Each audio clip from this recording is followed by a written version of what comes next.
આદિવાસી બાહુલ્ય ધરાવતા છોટાઉદેપુર જિલ્લામાં આમ આદમી પાર્ટીમાં કોંગ્રેસે ખેલ પાડી દીધો। આપ પાર્ટીના જિલ્લા ઉપપ્રમુખે 50 જેટલા કાર્યકર્તાઓ સાથે આપનો સાથ છોડી કોંગ્રેસનો હાથ પકડી લેતા આપના જિલ્લા પ્રમુખ એવા રાધિકા રાઠવાના ગઢમાં જ કહી શકાય કે મોટું ગાબડું પડ્યું છે। આમ આદમી પાર્ટીનું ગઠન થયું ત્યારથી પાર્ટી સાથે જોડાયેલા એવા પાર્ટીના સક્રિય સૈનિક એવા રમણભાઈ રાઠવાએ બરાબર સ્થાનિક સ્વરાજ્યની ચૂંટણી પૂર્વે જ આમ આદમી પાર્ટી છોડી કોંગ્રેસમાં જોડાતા આપ સંગઠનનો આંતરિક વિખવાદ ઉભરાઈને સામે આવ્યો છે। રમણભાઈ રાઠવા કે જેમણે જિલ્લાના પ્રમુખ તરીકેની અને પાવી જેતપુર વિધાનસભાના સહપ્રભારી તરીકે જવાબદારી પણ ખૂબ નિષ્ઠા અને વફાદારી સાથે નિભાવી છે, ત્યારે આપને બોગસ પાર્ટી હોવા સહિત પાર્ટીના નેતાઓ દ્વારા નાણાંની માંગણી કરાતી હોવાના ગંભીર આક્ષેપો રમણભાઈ રાઠવાએ લગાવ્યા છે। આપના જિલ્લા પ્રમુખ રાધિકા રાઠવા સામે આરોપ લગાવતા તેમણે જણાવ્યું હતું કે વિધાનસભામાં રાધિકા રાઠવાજી વોટ લાવ્યા છે એ કાર્યકર્તાઓની મહેનત છે, માત્ર રાધિકાનું કામ નથી। ત્યારે આદિવાસી બાહુલ્ય વિસ્તાર એવા છોટાઉદેપુર જિલ્લામાં જ્યાં આમ આદમી પાર્ટી અને ખાસ કરીને ચૈતર વસાવાનો જે પ્રભાવ છે, જે લોકપ્રિયતા જોવા મળી રહી છે, તેમાં આ નેતાના પાર્ટી છોડવાના આ પગલાંની કેટલી અસર થશે તે તો આવનાર સમયમાં જ ખબર પડશે। પોતાના 50 જેટલા સમર્થક કાર્યકર્તાઓ સાથે કોંગ્રેસમાં જોડાયેલા રમણભાઈ રાઠવાએ પાર્ટી છોડવાનું કારણ જણાવતા કહ્યું કે હું અત્યારે જિલ્લાના ઉપપ્રમુખ તરીકે કામ કરતો હતો અને એ પહેલાં પૂર્વ પ્રમુખ હતો અને 138 જેતપુર પાવી વિધાનસભામાં હું સહપ્રભારી તરીકે વિધાનસભાના સહપ્રભારી તરીકે કામગીરી હતી। કઈ પાર્ટીમાં? આમ આદમી પાર્ટીમાં। પાર્ટી છોડવાનું કારણ શું?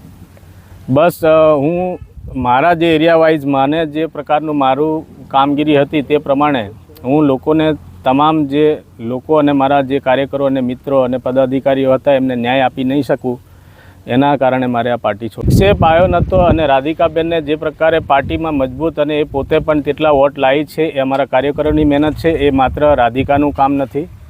એટલે હું નથી માનતો કે એ રાધિકાના આટલી બધી પકડ છે। કેટલા કાર્યકરો સાથે જોડાયો આજે? 50 કાર્યકરો સાથે જોડાયો। આગળની રણનીતિ શું હશે? આગળની રણનીતિ એવી હશે કે તમામ કાર્યકરો અને મારા જે પદાધિકારીઓ જે જૂના હતા એ બધાને હું મારા ટેલિફોનિક અને રૂબરૂ મળી અને મારો જે આ રાજનીતિનો જે અનુભવ છે 25 વર્ષનો એને હું કામે લગાડીશ અને મારા કાર્યકરોને એવું જણાવીશ કે પોઝિટિવ રાજનીતિ અને સ્થિર રાજનીતિ કરવી હોય તો અમારી સાથે જોડાવો અને કોંગ્રેસ સાથે જોડાવો, કેમ કે કોંગ્રેસ બહુ જૂનામાં જૂની પાર્ટી છે અને આ દેશનું એમ જોવા જઈએ તો મહાસત્તા પક્ષમાં કામ કરવું એ બહુ જરૂરી હોય છે। આમ આદમી પાર્ટીનો આક્ષેપ છે તમને ટિકિટ ના મળે એટલે તમે જોડાયા? ના, એ માત્ર કહેવાનું હતું। 6 મહિના પહેલાંથી મારું ખુલ્લું એમને જણાવી દેવામાં આવેલું અને એમની સાથે ચર્ચા પણ કરેલી કે અમે રહીશું તો જિલ્લા પંચાયતમાં જ લડીશું અને તાલુકામાં નહીં લડીએ અને લેડીઝ હશે તો પણ નહીં લડીએ। આ બધી જે પૂરી કહાની છે તે અગાઉથી જાણ હતી એમને। આમ આદમી પાર્ટી નારાજ થવાનું કારણ? આમ આદમી પાર્ટીએ મારા 13 વર્ષમાં મારા તો વ્યક્તિગત તો અલગ બાબત છે, પણ અમારા તમામ કાર્યકરોને એ પોતે ન્યાય નહીં આપી શક્યા, અલગ અલગ મેન્ડેટ આપ્યા અને કમજોર લોકોને મેન્ડેટ આપે છે। મતલબ મને એવું લાગ્યું કે એ બીજેપીને જીતાડવા માટે જ આ પાર્ટીમાં રહી છે। આમ આદમી પાર્ટી કેવા ઉમેદવારો મૂક્યા છે હમણાં જિલ્લામાં?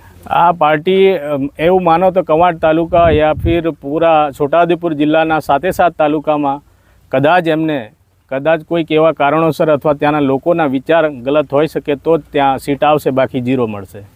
એવું સોશિયલ મીડિયા પર એક મેસેજ વાયરલ થયો હતો કે ટિકિટો વેચાય છે આમ આદમી પાર્ટી? હા, સાચી વાત છે। ઘણી વખત ડિમાન્ડ કરતા હોય છે અને એ પોતે એવું નથી કહેતા કે મેન્ડેટના રૂપિયા આપો, પણ મારે થોડી જરૂર છે એ વાત કરતા હોય છે। કોણ માંગે છે આમ આદમી પાર્ટી પૈસા? હા, એ ત્યાં નજીકના જે મેન પદાધિકારીઓ છે, જેમ કે પ્રમુખ હોય કે બીજા હોય, એ લોકો માંગતા હોય છે અને અમારા પર પ્રેશર પર બનાવતા હોય છે।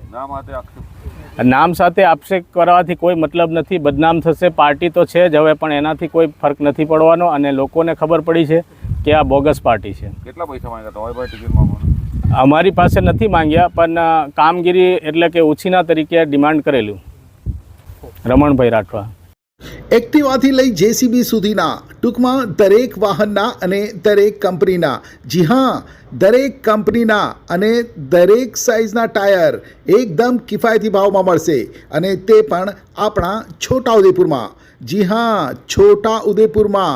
અને હા, જો તમારી પાસે રોકડા રૂપિયા ના હોય ને તો ચિંતા ના કરશો, અહીં બજાજ ફાઇનાન્સની સુવિધા પણ ઉપલબ્ધ છે।